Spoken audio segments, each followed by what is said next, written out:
نحمده ونصلي على رسوله الكريم أما بعد فأعوذ بالله من الشيطان الرجيم بسم الله الرحمن الرحيم قال أصحاب رسول الله صلى الله عليه وسلم يا رسول الله ما هذه الأضاحي قال سنة إبراهيم عليه الصلاة والسلام قالوا فما لنا يا رسول الله قال بكل شعرة حسنة قالوا فالصوف يا رسول الله قال بكل شعرة من الصوف حسنة.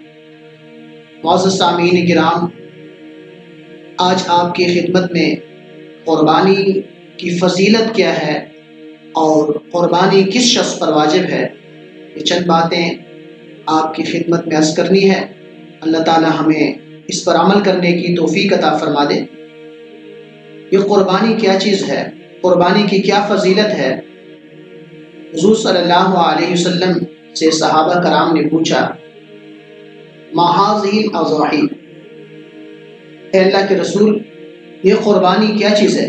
ما هذه الاضاحی، یہ قربانی کیا ہے؟ اللہ کے نبی صلی اللہ علیہ وسلم نے فرمایا تمہارے باپ ابراہیم علیہ السلام کی سنت ہے. تو صحابہ نے اس کے اللہ کے رسول ہم جب قربانی کریں گے تو اس میں ہمیں کیا اجر ملے گا؟ اللہ کے پیارے نبی نے فرمایا ہر بال کے بدلے ایک نیکی ہے. صحابہ نے اس کے اللہ کے رسول اون کے بارے میں کیا حکم ہے؟ یعنی بھیڑ اور دمبا بھیڑ اس کی اون ہوتی ہے، اس میں ہمیں کیا ملے گا؟ چھوٹا جانور ہم ذبح کریں گے اس پر کیا ملے گا؟ اللہ کے پیارے نبی نے فرمایا ہر اون کے بدلے بھی ایک نیکی. تو یہ قربانی جو ہے شریعت کی نظر میں جو مالدار ہے اس پر قربانی واجب ہے، وہ قربانی کرے. اب شریعت امیر کسے کہتی ہے، غریب کسے کہتی ہے، یہ سمجھنے کی ضرورت ہے. شریعت کی نظر میں امیر وہ آدمی ہے جس کے پاس آج 2 تاریخ ہے اور 6 مہینہ 2024، آج کے حساب سے مثال کے طور پر چاندی کی قیمت یا اتنے اس کے پاس نقد روپے ہوں یا مال تجارت ہو اور ضروریات جو ہمارے گھریلو ضروریات ہیں اس سے زائد سامان ہو تو اس پر قربانی واجب. چاندی 52.5 تولے اس کی قیمت. اب آج جو چاندی کا ریٹ چل رہا ہے 2700 روپے ہے، تو 52.5 تولے چاندی کی قیمت بن رہی ہے 1,41,750 روپے. 1,41,750 روپے.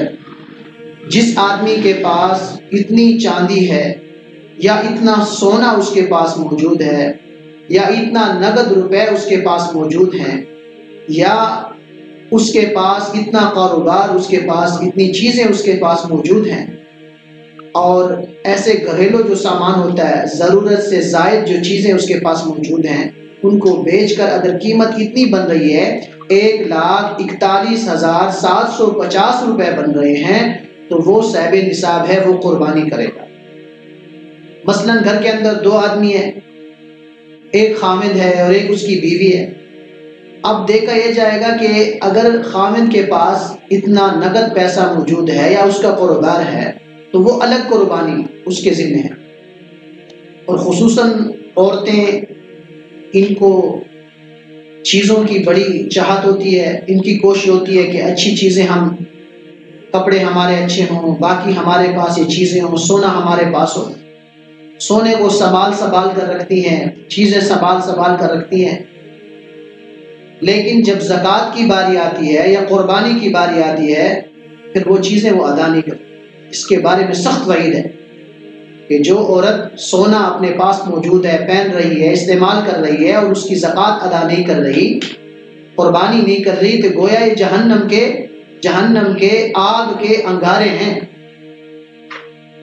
تو جس عورت کے پاس اگر 1 تولہ سونا موجود ہے، صرف 1 تولہ، اب 1 تولے کی قیمت تقریباً 2 لاکھ کے قریب، اس کے قریب قیمت ہے، تو یہ چاندی کی قیمت کو پہنچ رہا ہے، یعنی 1,41,750 روپے کو یہ قیمت پہنچ رہی ہے، تو وہ عورت صاحب نصاب ہے.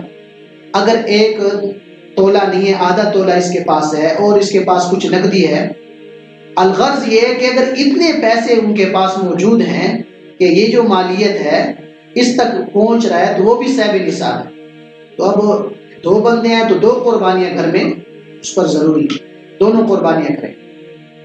اور اسی طرح اگر گھر کے افراد زیادہ ہیں،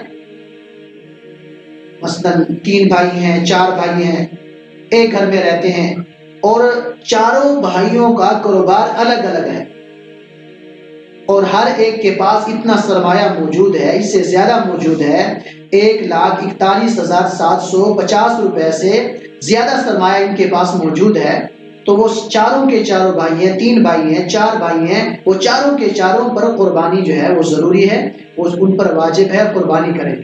اگر نہیں کریں گے تو گنہگار۔ اس لیے اللہ نے مال ہمیں اس لیے دیا ہے کہ اس کو اللہ کے نام پر خرچ کیا جائے۔ جو احکامات ہماری طرف متوجہ ہوتے ہیں، اگر اس حساب سے اگر اللہ کے مال کو خرچ کرتے رہیں گے تو آخرت کے اندر ہمارے لیے نجات کا ذریعہ بنے گا۔ ایک حدیث پاک میں آتا ہے کہ قیامت کے دن ایک آدمی پر اللہ تعالیٰ ایک گنجا سانپ مسلط کر لیں گے۔ یہ گنجا سانپ بھی اس لیے کہ جو سانپ گنجا ہوتا ہے وہ بہت زیادہ زہریلا ہوتا ہے اور وہ اس کو کاٹے گا، وہ اس کو ڈسے گا، وہ پریشان ہوگا، کہے گا کہ یہ کیا چیز ہے جو میرے پیچھے پڑ گئی ہے۔ اس کو کہا جائے گا یہ تیرا وہ مال ہے جسے تو سنبھال کر رکھتا تھا، اس پہ تو زکوٰۃ نہیں ادا کر۔ اس لیے اگر زکوٰۃ آ گیا، زکوٰۃ کا وقت پورا ہو گیا، سال پورا ہو گیا، اس میں حولان حول شرط ہے، سال گزرنا شرط ہے۔ اب قربانی میں حولان حول شرط نہیں ہے۔ اگر قربانی کے جو مثلا آخری 3 دن ہیں، عید کا پہلا دن ہے، اس میں اتنے مال اس کے پاس آ گیا، دوسرے دن اس کے پاس اتنا مال آ گیا، اگر تیسرے دن بھی اس کے پاس اتنا مال آ گیا تو پھر بھی اس کے اوپر قربانی ضروری ہے، یہ قربانی کرے گا۔ تو اللہ تعالی ہمیں ان مسائل کو سمجھنے کی، اللہ تعالی ہمیں ان پر عمل کرنے کی اللہ ہمیں توفیق عطا فرما دے۔ یہ چند مسائل آپ کے خدمت میں عرض کیے ہیں، اللہ تعالی ہمیں ان تمام مسائل پر اللہ تعالی عمل پیرا ہونے کی اللہ ہمیں توفیق عطا فرمائے۔